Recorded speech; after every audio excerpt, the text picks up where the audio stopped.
Draupadi Murmu gave her assent to the Promotion and Regulation of Online Gaming Bill on 22nd August. The act aims to encourage esports and online social games while prohibiting harmful online money gaming services, advertisements, and financial transactions related to them.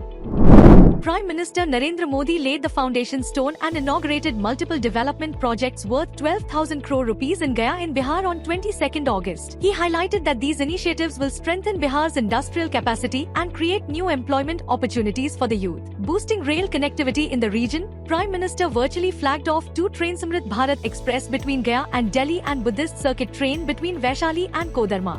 He also inaugurated Onda Simaria Bridge over Ganga River in Bihar. Later in the day, Prime Minister Narendra Modi laid the foundation stone and inaugurated multiple development projects worth over 5,200 crore rupees in Kolkata. Prime Minister Narendra Modi also flagged off metro train services on the newly constructed sections in Kolkata.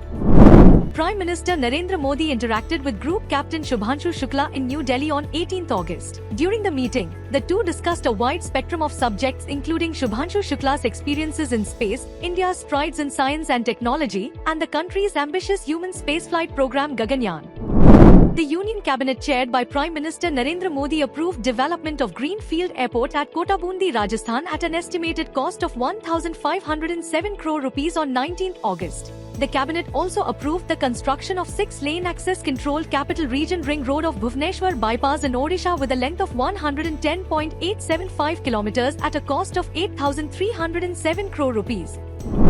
External Affairs Minister Dr. S. Jaishankar held bilateral talks with his Chinese counterpart Wang Yi in New Delhi on 18th August. During the meeting, he said that both nations must be guided by the 3 mutuals: mutual respect, mutual sensitivity, and mutual interest.